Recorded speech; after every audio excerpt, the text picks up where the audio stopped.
today na kukunin si Sake. Ayan. At malungkot tayo at bibitawan na natin siya. Dahil yung buyer talagang parating na, on the way na, OTW na. Ayan, napakaganda nitong motor na to. 3 years kami nagsama nito. So hindi siya ganong nagamit. 1,200 odo. Madalas natin ginagamit yung dalawang yon. Ayun yung pang daily. Tapos ito pang weekend na with OBR. Ayan. So ito pang binata eh. Hanggang swerte yung kukuha nito, no? Kita nyo ilaw, oh. Crystal clear, no? Kita nyo naman yung parking ko dito. Ayan, no? Covered talaga.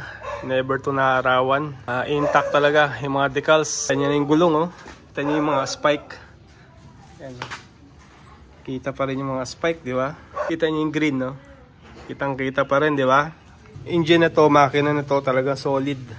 Talagang never to na bomba ng todo, lalo na yung mga New Year. Yun yung problema, hindi mo alam, di ba? Baka warak na yung makina. Pero ito, never ko itong binomba dahil alam natin yon, nakakasira talaga yung mga ganon. So, inaantay na lang natin yung bibili. Actually, nag-deposit na, is very interested siya dito. So, although hindi siya ganong full setup, pero sabi ko, para kang bumili naman ng brand new. So, ano mo yung full setup, di ba? Ang daming mga accessory, pero gamit na naman, di ba? Pero ito, never to na racetrack. Brand new condition. Ayan. Yan mga ka-JTech, ito na yung last na upo natin kay Ninja sa X6R natin. So nakakalungkot talaga, no? At bibitawan na natin siya. Ayan. Okay. Last na upo. Ayan. So mamimiss natin itong mga ganitong mga posisyon. Na hindi na natin siya ma-experience sa mga ganyang mga naked bike, no? Ayan. Ayan na yung buyer natin. Sa labas na. Video mo, Jay. Ayan. Ayan na. Sakto. Ayan, kukunin na ni Aaron.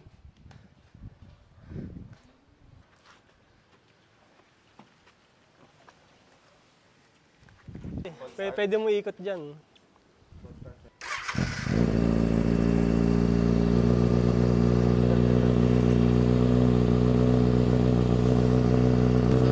Ha?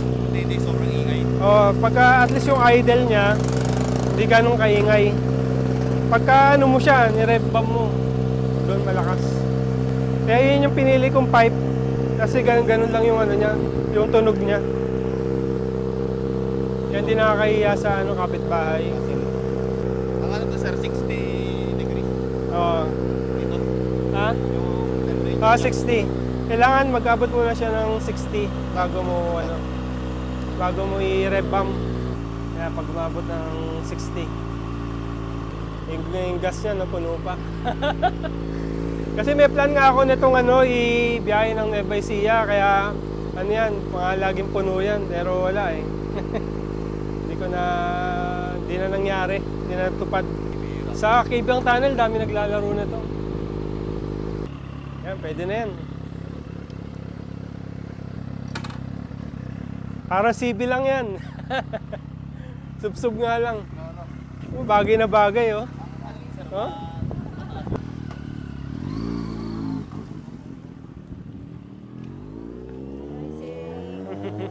Ganda ng sound eh.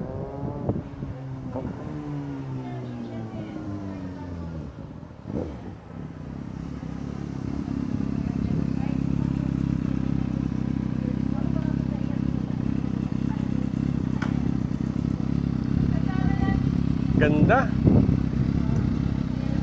Yan, pagkakasabayan mo mga ano, yung mga 1000cc yan, i-full power mode mo siya dito. Yan na, ang bayad. Pero natin gagastusin yan, mama. Ito na yung sticker. Thank you, sir. Yung dalawang ano. Ayos. Ayan, si Aaron. Ano ko yan eh. Ka-group ko yan sa CBs. Shout out. Ayan, shout out Aaron. And siya na yung kumuha ng ano natin, ng Sake 6R. Ayan, bye-bye Sake. Ayan yung CB natin. Ayan yung ka-group natin siya nag-ride. Makikita Ingat niyo po pa kayo. rin po yan. Oo nga, ingat po kayo. Mag-ano pa siya, magsusut pa. Pwede naman hiraman. Kasama po namin dito. Unang upo. Sige, sige. Ingat ka ha. Okay, ingat. Ayan ha. Ako. Ingat ka, ingat.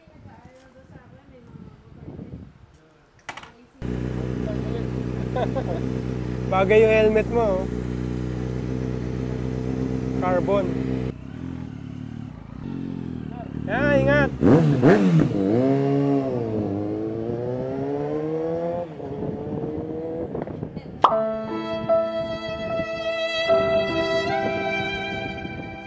Wala na si Sig. Ayan. Okay. Yun yung ating vlog. Nabenta na si Sig. So ito na lang. So ito na lang ang motor ko. Ayan, dalawa na lang sila. So meron dito tayo isa dito. Ayan. Iyan. Ayan o. Ayan, approve na. Kami ka na yung cash. No. Ayan. Okay, thank you mga ka-JTech for watching and see you again in my next vlog. Dito, papark natin yan. So kung ano man yun, siguro may hint na kayo. Ayan. Thank you, bye-bye. See you again in my next vlog.